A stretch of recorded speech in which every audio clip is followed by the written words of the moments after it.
સુરતમાંથી જે પાટીદાર સમાજની સગીરાનું જે છેડતીનો આખો કિસ્સો સામે આવ્યો ને આ જ ઘટનાને લઈ અને હવે વિસાવદરના ધારાસભ્ય ગોપાલ ઇટાલિયા બરાબરના બગડ્યા છે.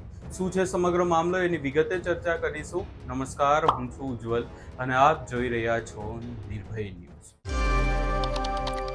ગુજરાતમાં આમ તો કાયદો અને વ્યવસ્થા, દીકરીઓની સુરક્ષાને લઈ અને અનેક નિવેદનો ગુજરાતના જે ડેપ્યુટી સીએમ હર્ષ સંઘવી આપતા હોય છે, પરંતુ સુરતમાંથી એક ઘટના સામે આવી કે જ્યાં અલથાણા વિસ્તારમાં પાટીદાર સમાજની એક સગીરાની છેડતી કરવામાં આવી અને આખી બાબતને લઈને મોહમ્મદ અઝીઝ નામના જે આરોપી છે એની ધરપકડ પણ કરવામાં આવી, વરઘોડો પણ નીકાળવામાં આવ્યો. પરંતુ હવે આ આખી બાબતને લઈ અને ગોપાલ ઇટાલિયાનું શું નિવેદન સામે આવ્યું છે એ પણ સાંભળી લઈએ. સુરતના અલથાણ વિસ્તારમાં ગઈકાલે ગંભીર ઘટના બની. પટેલ સમાજની એક દીકરીનું છેડતી કરી, એક મુસ્લિમ મોટી ઉંમરના આધેડે એક નાની એવી દીકરીની છેડતી કરી અને આ ઘટના જોત જોતામાં વાયુ વેગે લોકોમાં ફેલાઈ ગઈ. અનેક લોકોની અંદર ગુસ્સો આવ્યો, આક્રોશ આવ્યો. લોકોને આ વાતથી નારાજગી થઈ અને સ્વયંભૂ પટેલ સમાજના આગેવાનો, એસપીજી ગ્રુપના આગેવાનો, સામાજિક સંસ્થાઓના આગેવાનો, અલગ અલગ એ વિસ્તારના બધા વડીલો, લીડર્સ અને જનતા પોતે બધા જ સ્વયંભૂ ટોળું વળીને અલથાણ પોલીસ સ્ટેશને પહોંચ્યા. સુરતનું અલથાણ પોલીસ સ્ટેશન. આ ઘટના દુર્ભાગ્યપૂર્ણ રીતે બની. એ ઘટના આપમેળે લોકોમાં ફેલાઈ ગઈ કે આવું કંઈક બન્યું છે. એ વાત ફેલાઈ જતા લોકો આપમેળે એકઠા થયા અને સ્વાભાવિક છે કે લોકોને ગુસ્સો આવે જ. કોઈ પણ દીકરીની છેડતી થાય તો જનતા ગુસ્સે થાય જ. આવી રીતે ગુસ્સામાં આવેલી જનતા પોતાની રજૂઆત લઈને પોલીસ સ્ટેશને ગઈ, અલથાણ પોલીસ સ્ટેશન. ત્યાં શું થયું? ત્યાં પોલીસે આ આખી ઘટનાને દબાવી દેવા માટે, આ આખી ઘટનાના આરોપીને છાવરી જાણે કે કાંઈ બન્યું જ નથી એવી રીતે ફીંડલું વાળી દેવાની માનસિકતા સાથે હજારોના ટોળાની ઉપર લાઠીચાર્જ કર્યો. શું કામ લાઠીચાર્જ કર્યો? કેમ કે આ આખી ઘટના ગુજરાતના ગૃહમંત્રી હર્ષ સંઘવીની વિધાનસભા વિસ્તારમાં બની છે. ગુજરાત આખાની અંદર જઈને પોતાના રાજ્યમાં કેટલી દીકરીઓ સુરક્ષિત છે, સ્ત્રીઓ કેટલી સલામત છે, એની ફાંકા ફોજદારી કરતા ગૃહમંત્રીની વિધાનસભા મત વિસ્તારમાં જ સરેઆમ એક નિર્દોષ દીકરીની છેડતી થઈ.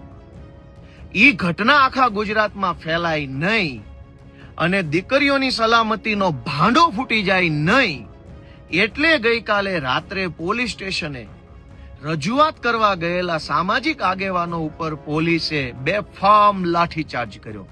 અનેક લોકોના હાથ પગમાં ઈજાઓ થઈ, માથામાં ઈજાઓ થઈ અને આ બધા જ લોકો આમ જનતા હતા, સમાજના આગેવાનો હતા. એક પણ પાર્ટીનો એકેય માણસ નહોતો. કેમ કે સ્વયંભૂ હતું. ઘટના પણ અચાનક બની, અચાનક ટોળું ભેગું થયું, અચાનક જ પોલીસ સ્ટેશને ગયા હતા. કોઈ અગાઉથી પ્લાનિંગ કર્યું હોય, આયોજન કર્યું હોય, તારીખ ટાઈમ નાખ્યા હોય, વોટ્સએપમાં મેસેજ કર્યા હોય, ફેસબુક પર પોસ્ટ મૂક્યો, એવું કશું નહોતું. અચાનક જ.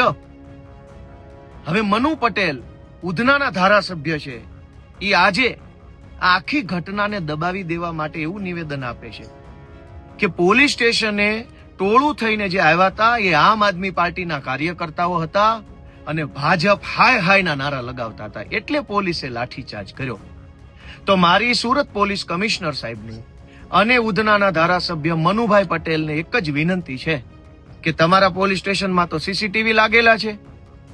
એ સીસીટીવી માંથી પોલીસ સ્ટેશનની અંદર ભાજપ હાય હાય કરતા લોકોના ફોટા ગોતો અને એ ફોટા ગુજરાતને બતાવો કે કયો આમ આદમી પાર્ટીનો કાર્યકર્તા પોલીસ સ્ટેશન હતો. મનુભાઈ પટેલને અને ભાજપના નેતાઓને શરમ આવવી જોઈએ કે ગૃહમંત્રીના મત વિસ્તારમાં એક પાટીદાર દીકરીની એક મુસ્લિમ વૃદ્ધ યુવકે છેડતી કરી અને ઈ ઘટનાને છાવરવા માટે, કેમ કે ગુજરાતમાં સબ સલામતનો ભાંડો ન ફૂટી જાય એના માટે પોલીસ અને ભાજપના મનુ પટેલ આ બંને ષડયંત્ર કરી રહ્યા. શરમ આવવી જોઈએ એક દીકરીની છેડતી ઉપર આવી રીતની રાજનીતિ કરતા. તમારી જવાબદારી તો દીકરીનો બાપ બની ન્યાય અપાવવાની હતી. એના બદલે અલથાણ પોલીસ સ્ટેશનની અંદર ભાજપના 4 નેતાઓ સાથે પોલીસ ગુપ્ત બેઠક કરી રહી અને આ ગુપ્ત બેઠકની જાણ જનતાને થઈ તો જનતા નારાજ થઈ. હવે જનતાની નારાજગીને અવળા પાટે ચડાવવા માટે આ આખી ઘટનાને આમ આદમી પાર્ટી સાથે જોડવામાં આવી રહી છે. તો કરો સીસીટીવી જાહેર. અને સીસીટીવીમાં કયો આમ આદમી પાર્ટીનો કાર્યકર્તા ત્યાં નારા બોલાવતો હતો? વાસ્તવિક રીતે એક દીકરીની છેડતી થઈ, જનતાને આક્રોશ આવ્યો, આક્રોશિત જનતા પોલીસ સ્ટેશને ગઈ. પોલીસે આખી ઘટનાને દબાવી દેવાની કોશિશ કરી, કેમ કે પોલીસને હર્ષ સંઘવીનો ફોન આવી ગયો હતો કે મારા એટલે કે હર્ષ સંઘવીના વિસ્તારમાં છેડતીની ઘટના બની છે, એ છાપામાં ન આવી જોઈએ, ટીવીમાં ન આવી જોઈએ, લોકો સુધી આ વાત ન પહોંચવી જોઈએ.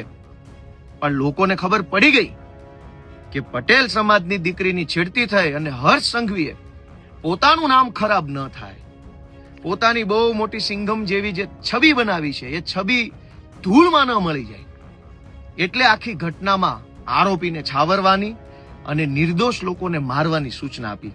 ગઈકાલે જે લાઠીચાર્જ થયો એમાં કોઈ રાજકીય માણસો નહોતા, કોઈ રાજકીય નહોતા. બધા જ લોકો દીકરીનો ભાઈ બનીને કે દીકરીના બાપ બનીને આવ્યા હતા.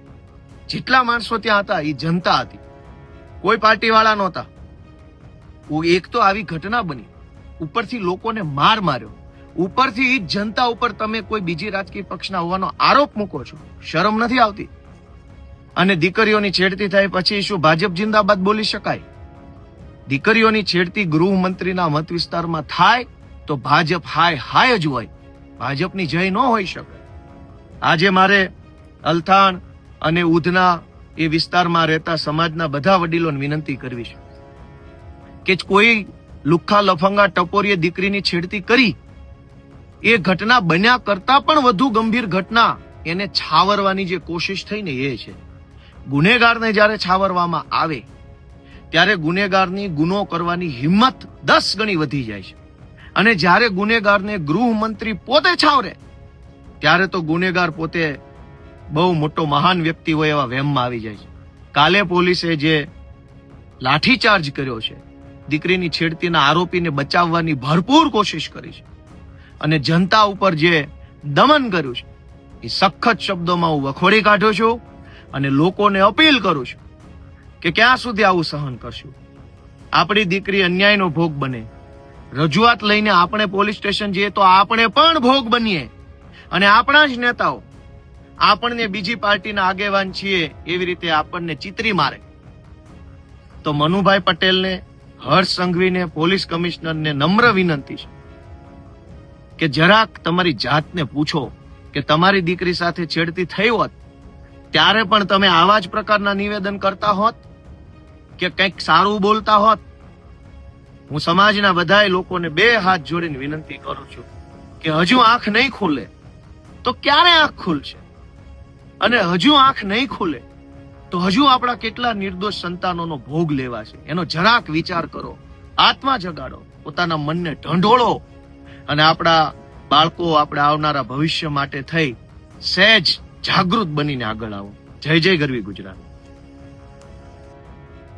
તમે અહીંયા ગોપાલ ઇટાલિયાને પણ સાંભળ્યા અને આખી ઘટનાને લઈ અને અનેક નિવેદનો સામે આવ્યા, પરંતુ હવે જે ગોપાલ ઇટાલિયા દ્વારા અહીંયા નિવેદન આપવામાં આવ્યું છે, ખાસ કરીને આખી ઘટનાને લઈને ગોપાલ ઇટાલિયાએ આક્રોશ પણ વ્યક્ત કર્યો છે અને સાથે સાથે પાટીદાર સમાજના જે આગેવાનો છે એમને લઈને પણ વાત કરવામાં આવી છે, કાયદો અને વ્યવસ્થાને લઈને પણ નિવેદન આપવામાં આવ્યું છે. આ સમગ્ર બાબતે ખાસ કરીને જે ગોપાલ ઇટાલિયાનું નિવેદન સામે આવ્યું છે એને લઈ તમારો શું અભિપ્રાય છે એ અમને કમેન્ટ કરી જરૂર જણાવશો ને અમારી ચેનલ નિર્ભય ન્યૂઝને લાઇક, શેર, સબસ્ક્રાઇબ કરવાનું ભૂલશો નહીં.